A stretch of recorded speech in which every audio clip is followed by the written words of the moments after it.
I'm a neuroscientist. I like to refer to myself as a DIY neuroscientist, do it yourself, because one of the things I specialize in is how do you take stuff from the literature, the stuff that's kind of like buried in jargon and a lot of technical methods, and make it available to people so that they can start to answer some questions themselves. And so we'll take things that are like recording a neuron, like something that's pretty important to understand how the brain works, right? So it's an analog amplifier that you have to spend $40,000. The racks of equipment look like this, big racks of equipment, to get you have to get a PhD to get access to that because they're so expensive, right? And so what we're trying to do with our organization is to democratize it, to figure out a way that we can do it as cheap as possible, right? And then open up these experiments for the world. So I think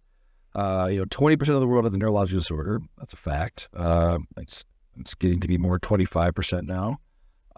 And we have no cures.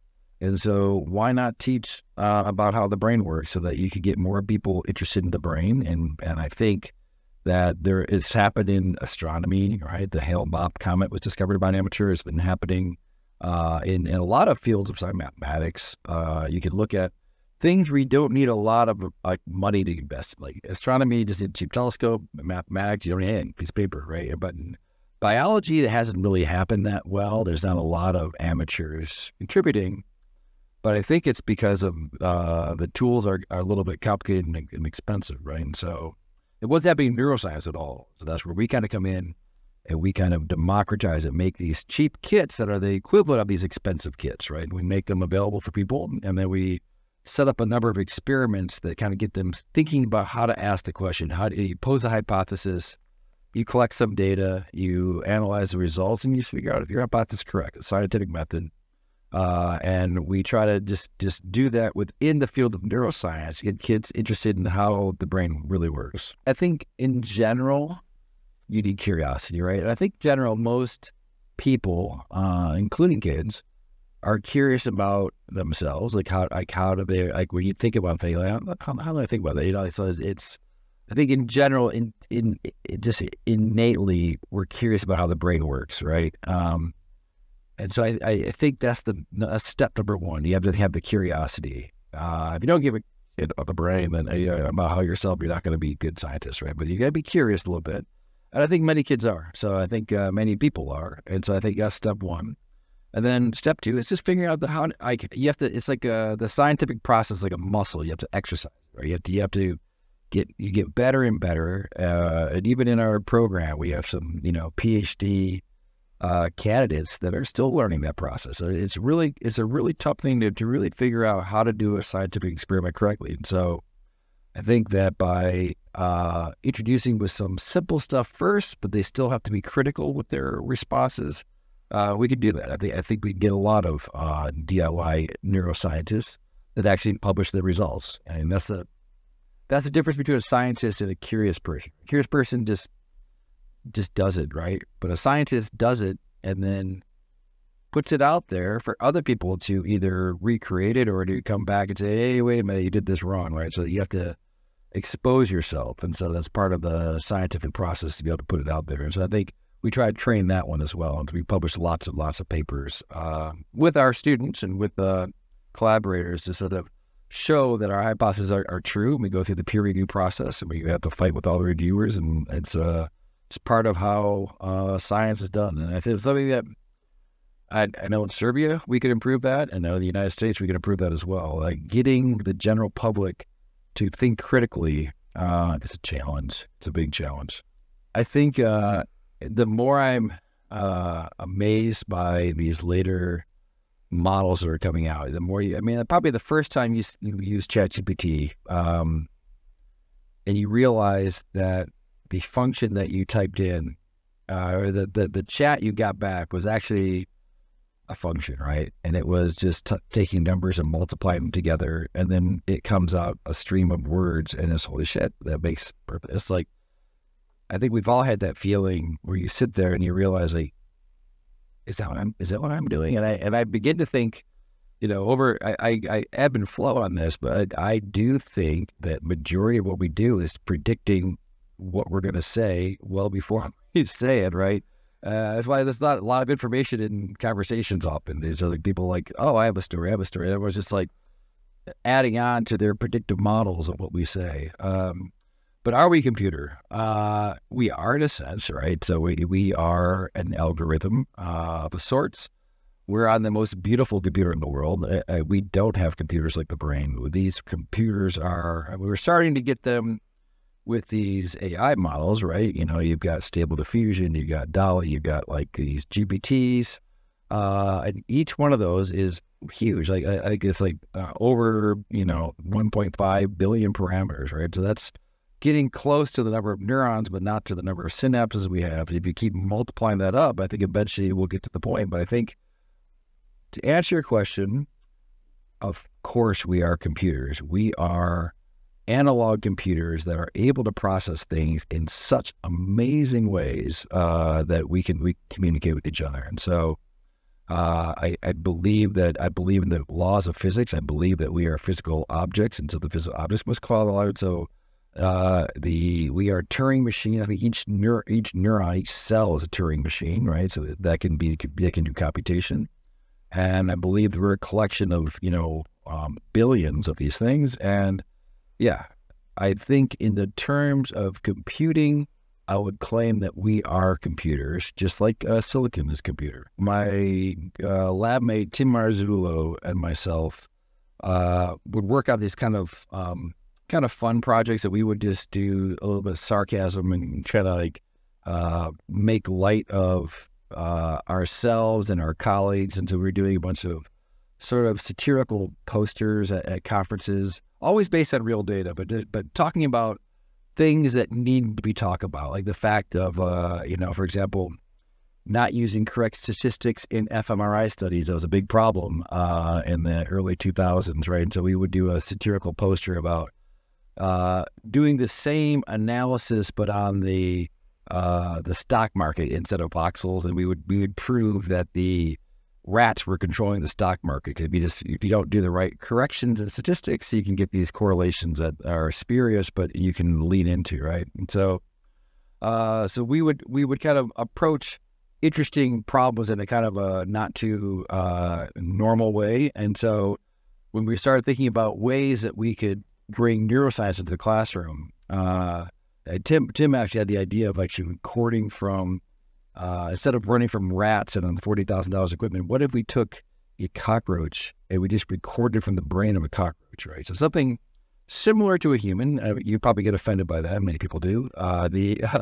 But we have, 80 billion neurons, I think the last count was, in our brains. And a cockroach has about 1 million neurons, so it's like several orders of magnitude less. But if you slice the brain and you stained it and you put a cockroach brain up and a human brain up, you wouldn't be able to tell. I wouldn't be able to tell the difference. The experts can, because I think there's slight differences in the size, but not a huge, not like the size for me and a cockroach. I mean, the sizes are like maybe minuscule compared to the sizes of the body.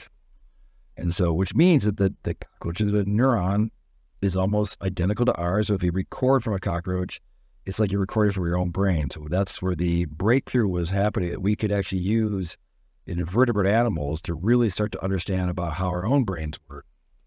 And so we worked with, we have our cockroach here. Our logo used to be like a cockroach missing a leg. And so why was that? It was that we would just like take a leg off the cockroach, and the cockroach could regrow the leg. And so we had this like piece of tissue that had living neurons in it. And the neurons didn't die because they breathe through their skin. So these neurons are still thinking everything's fine.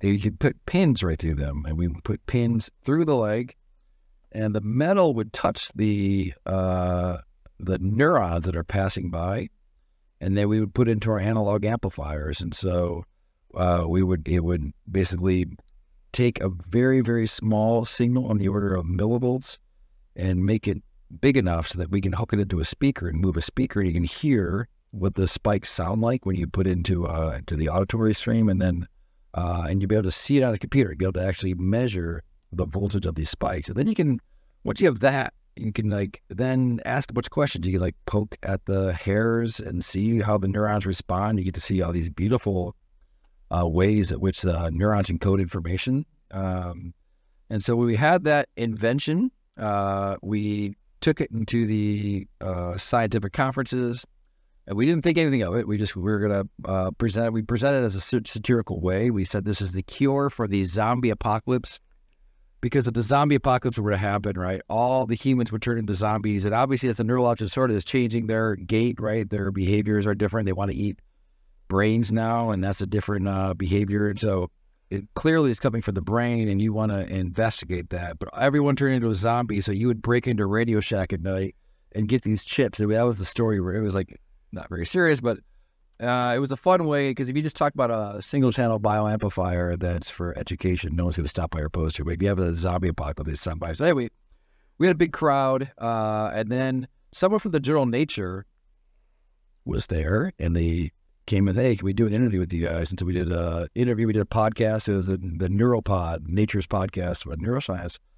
And the next thing you knew, like, was getting all these emails from people like, hey, man, that's really cool, that thing that you guys are building. I want to buy one of those things. Like, and I would get like emails. Tim was getting emails like holy crap, man, I've like published these super high profile papers I spent like years on, and not once did I get an email from somebody like, hey, man, Greg, that fast spiking your neuron paper was awesome. Keep up the good work. We loved it. Let me know if I can get a copy of that. Like, no, I give a shit. Like, you don't do it. And no one, like, you spent all that time. And then the stupid side project that we're just having a little bit of fun with on the, like, in the evenings, I was getting all this like reinforcement on that. And so it's funny. I always tell people the part of the brain I studied was the basal ganglia, which is the part that changes in reinforcement learning, right? So it's like the dopamine responses that you hear. And so, sure enough, we kind of realized that maybe this joke thing that we were just kind of doing for fun could be the real deal, right? Because we're getting more and more positive feedback. So we decided to kind of launch this company called Backyard Brains to commercialize this product. And so we haven't looked back ever since. So I was still in my PhD program. I had another year and a half to go. Tim graduated early and got a grant to do some business stuff. And so we learned how to create a company. And then, yeah, it's been almost 13 years now. And we've been producing, we started with cockroaches and we moved to humans, and now we're into computational neuroscience and AI type stuff. And so, yeah, that's kind of where the origin story of Backyard Brains comes from. Yeah. So, through Serbia, we have a company here. We have, if I can remember their name, it's called Backyard Brains, Novi Belgrade. Yeah, no, it's like a DOO. You have to have the city name. No, I know it is. It's so stupid. Backyard Brains, Belgrade, Novi Belgrade, DOO. That, like, what? Okay, anyways, it's the name of our company. And so, but we haven't figured out how to do the customs import tax, and we're still figuring it out. It's a very challenging problem for us. So you go to backyardbrains.com and not .rs, and it doesn't exist. You purchase it that way. And so, but I'll tell you that you'll be able to soon come to a bookstore in Belgrade and buy a copy of our books. We just in the SFN, the Society has a large neuroscience conference, about 40,000 neuroscientists that takes place every fall. Last fall at this conference, we announced our new book from MIT Press called How Your Brain Works. And it's a whole story from beginning to end about how to set up your own kind of DIY lab, how do you build your own amps, how do you do all this stuff. So if you're into computer stuff, it's a cool thing. It's no longer cool anymore, but analog electronics is pretty hard to do, right? So it's like it's a dying breed, but you still we're analog creatures, so everything we do is analog. Right? Touching the keys, that's analog. The videos we see are analog, but most everything else is digital in between. But yeah, so we teach you how to do these, how to build this stuff, and then we walk through a whole bunch of experiments. The experiments could be EEG to understand how the brain sends functions. Everyone gets all crazy about EEG stuff. It's a very easy signal to record from if you put the electrodes on, but there's not a lot of information in there, right? And then we teach you about EMG, which is your muscles, your myo for the muscles, and then we have like EOG, so your eye, like your oculogram. And so EXG, any type of signal your body emits, we tell you how to configure the circuit to be able to record from that, right? And then we just go through experiment after experiment to ask questions about how your brain works. And so getting to my point for your readers is that we're going to have a book coming out in the fall of this year in Serbia, a Serbian version of the book. And we are here this summer with the Center for Promotion of Science and Nordius. That's another company that can do the translation and help us get the book going, the Nordius Foundation.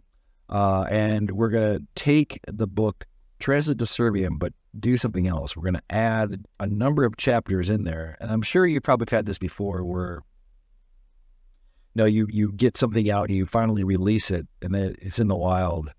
And then you start thinking about it more and you have better ideas, right? And so we have better ideas now. And so with this opportunity came up, we wrote a grant with the U.S. State Department. We're like, hey, we purposely excluded Serbia from our MIT press contract because I wanted to work with Center for Promotion of Science to publish this book.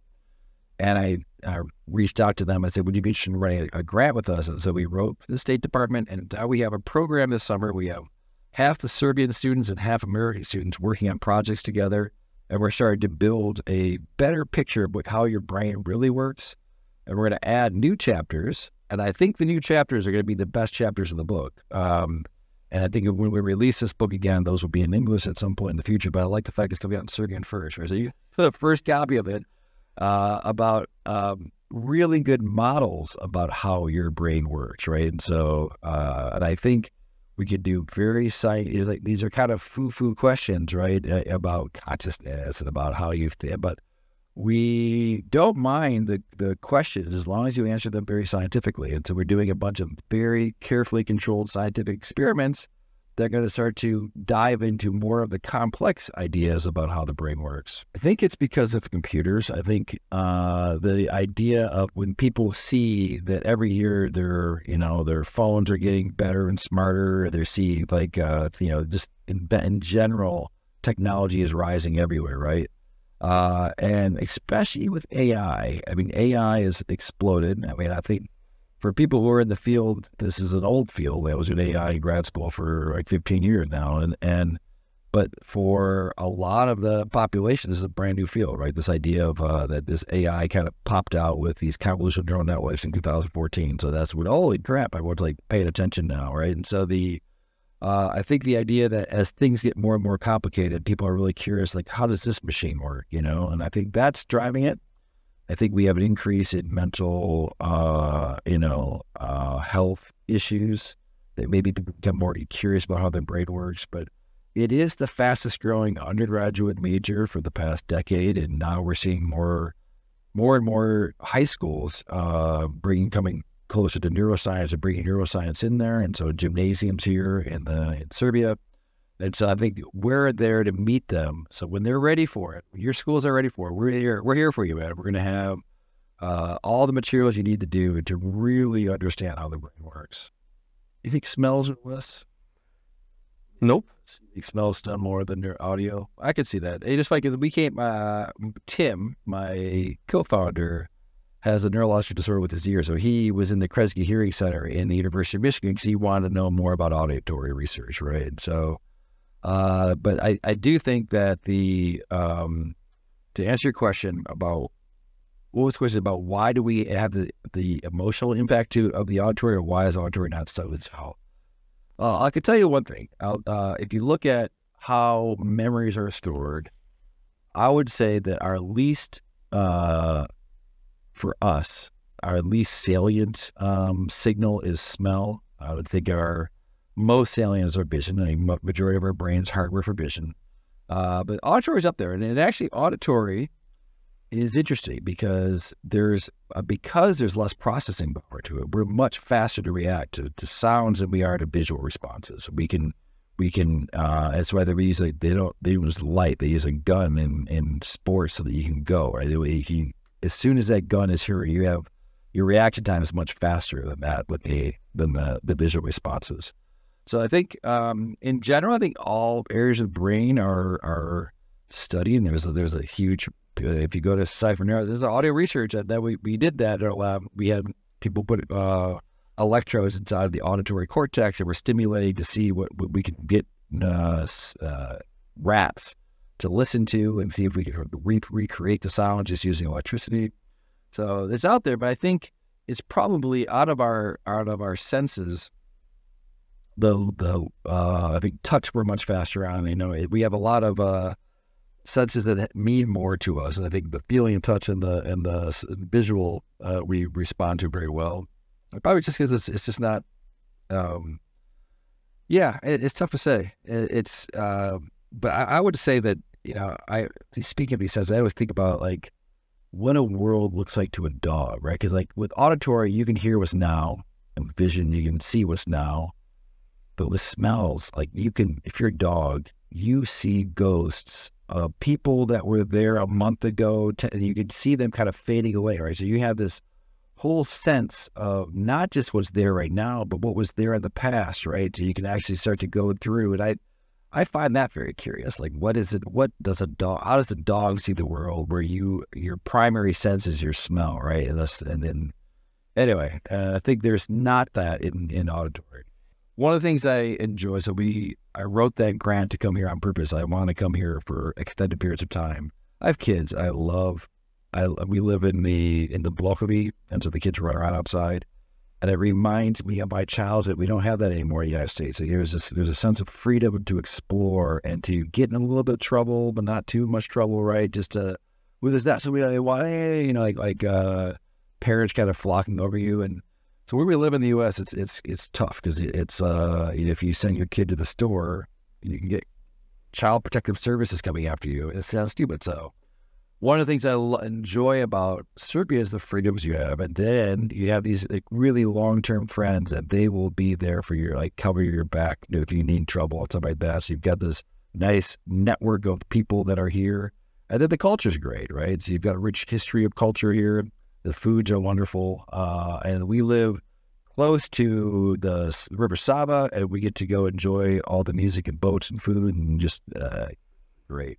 So there's a number of things. So when I gave my first TED Talk, I remember being absolutely terrified of the idea of doing it, having all those eyes on me, and the fact that it's going to be video recorded, stuff like that, really freaked me out. And so I think the idea of being able to get over your fears, and I think most people have a fear of this. I think I'm not alone. I see it all the time.